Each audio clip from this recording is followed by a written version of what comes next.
Jah, you are coming to the United States of America to tour your 2021 album, Metal Box Rebuilt in Dub, and it's a reinterpretation of the Metal Box record that Public Image put out in 1979, which was also called Second Edition. Now let's go back to 1979 in your country. The Conservatives win the general election. Margaret Thatcher becomes the first female Prime Minister of the UK. You must have been very excited about that. The country... wait a minute. I was on the picket line at Wapping. Okay. Vehemently against Thatcher. Vehemently. Okay. Did a lot of damage to the country. Okay. You're also, 1979, you're in recession. And also Monty Python puts out The Life of Brian. Wonderful film. How was that album? How was Metal Box a reflection of the time? Well, it's pretty bleak. I don't know, a reflection of the times. It was a pretty bleak primal record. I guess the world around us was very austere. Mm-hmm. It was post-war. We hadn't had a boom like America had or Germany. We were, pretty backward.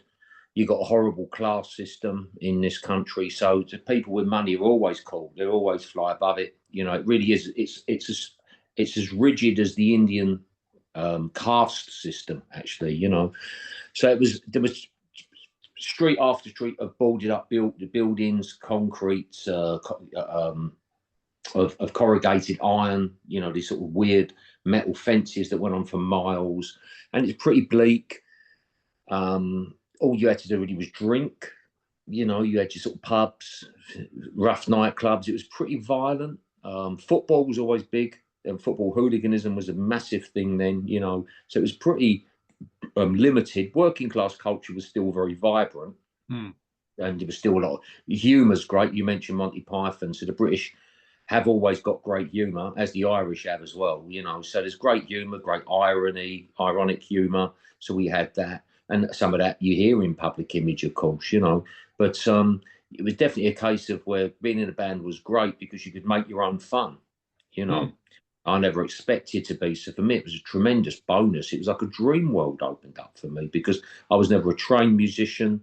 I was very drawn to bass, So when I picked a bass up, I knew what to do with it. Whereas you give me a guitar, oh man, there's little chords and it's all not for me. They're big hands. I've got big hands. They're very sensitive hands. They're sort of rough working. They're surprisingly sensitive for a rough working class man like me. But yeah, they do the job. So well, you know what they say about big hands, right? I know. Well, I'm not going to say big gloves. I know what you're saying, and it's very true from what I know. There we go.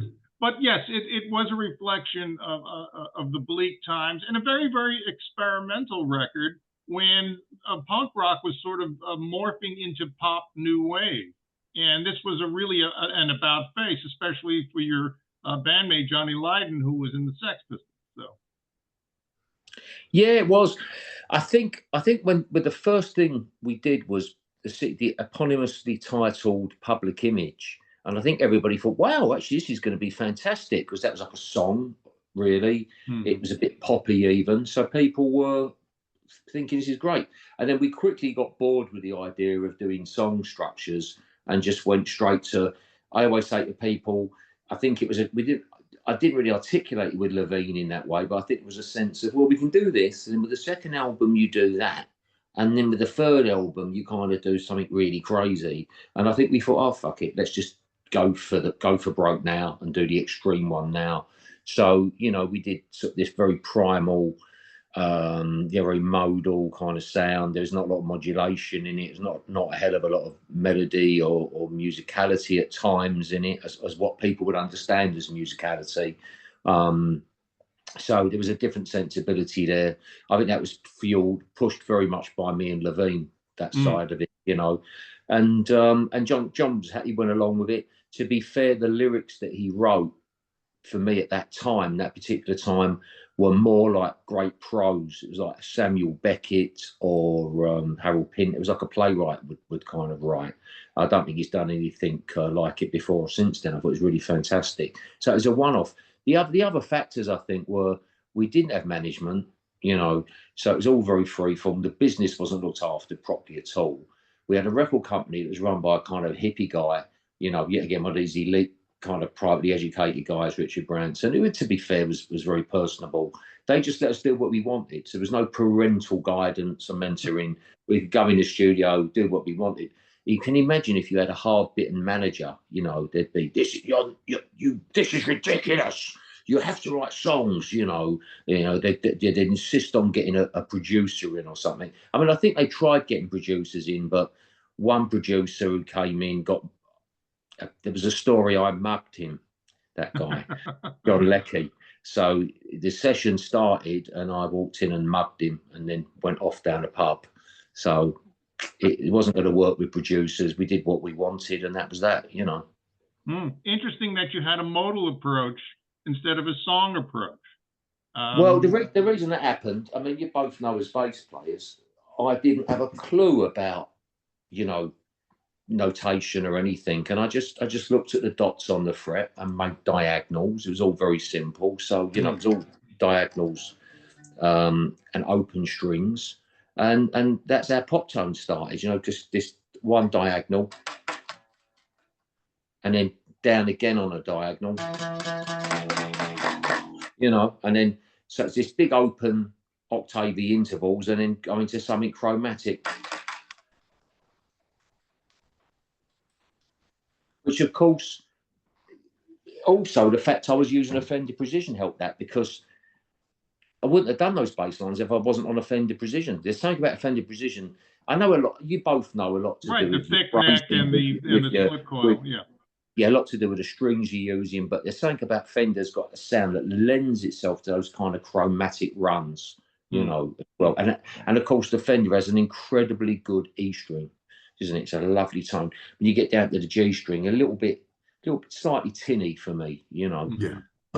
You know, whereas when I use a Magnum Ovation as well, and that's got a lovely sort of fruity G string. It's more like it's kind of stand-up kind of harmonic to it, because it's a thick wooden thing, you know. There's all kinds of unpredictable subharmonics with it, you know.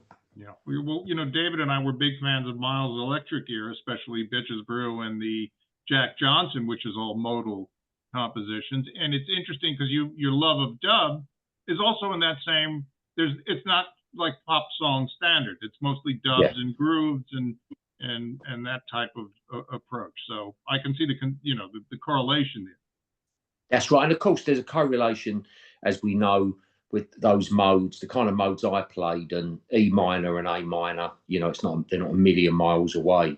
So you could even. I realise now. You know, I came to it. It was if I was sentenced by a court to only ever play songs from here on in to E minor and A minor, I'd be sure, okay, no problem. You know, I'll miss B a little bit, but C, not never keen on, you know, and not having to play E flat, those piano chords like E flat, great, because I hate it when I go for sessions and it's E flat. It's like the worst fucking key.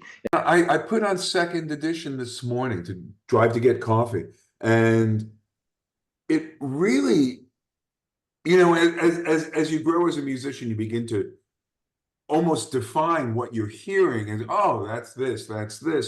And what was so amazing, I said to Tom, I said, I didn't notice the other times I listened to it that it's more beat than chordal. As a matter of fact, it seems to me like all the songs are built on one key. And I was fascinated with just thinking about that, see how much like the music of today is being built, maybe not as experimental, unfortunately, but it's still being built on a single chord with a beat. It's really fascinating. Yeah, I like the more simple, the better for me. I'm a very simple guy that talks a lot, likes to think I'm a complex personality, but I'm not. I'm a simple soul. I like things really straightforward, very, very simple building blocks.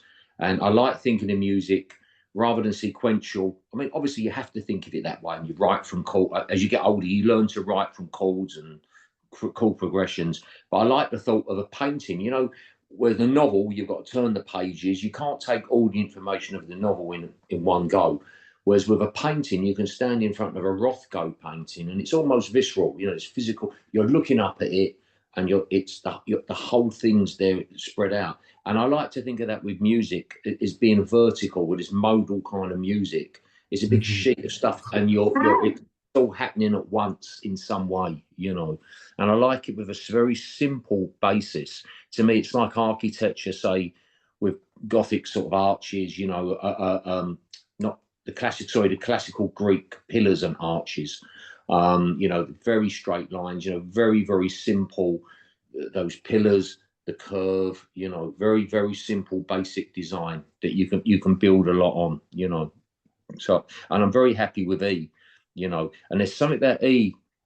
I talked about with Bill Laswell about this a lot, and I love going down really low. But I find when I'm really low, sometimes the keyboard bass is even better for me with the juiciness of the tonality when you get down, you know, into low Bs and low As and beyond sort of thing, you know. But there's something about the low E, especially, you know, going with a B when you're going down to B, like, you know, Public Image. It's very solid, you know. And I still, a lot of my stuff still really like that, you know. Yeah. You know, now, interesting you talk about design, musical design, architecture. I remember getting a metal box in 1979 at E.J. Corvette's furniture store, and it came in a metal box. And it was a difficult record. First of all, it was hard to get out of the metal box. I mean, because it was the discs were crammed in there. And if I remember correctly, you had to play the records at 45 RPM. It wasn't at 33. Why? What was the idea behind the design? That, you know, it was kind of a difficult design. It was innovative, but it was difficult. Well, I remember when we were discussing it, it was me, John, and a guy, Dennis Morris, who had a lot to do with all the pill design, with the covers and everything. And we were talking, it was this thing, let's get away from bloody cardboard, you know, square bloody cardboard. How bored, fed up with it. So let's package these records in something else.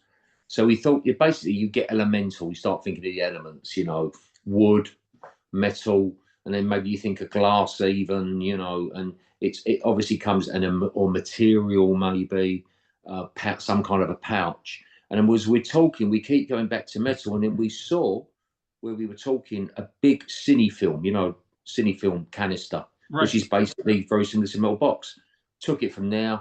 Dennis lived around the corner from the Metal Box Company, which is a famous British company called Metal Box, you know, that makes all kinds of metal containers. And so that's where it came from. It's as simple as that, you know. Wow. And with the 45s, the reason we had 45s is because with disco 45s, as we used to call them, the bass response is maximum and much better than the bass response you get on 33 1/3. That makes sense, yes. Because the grooves are wider.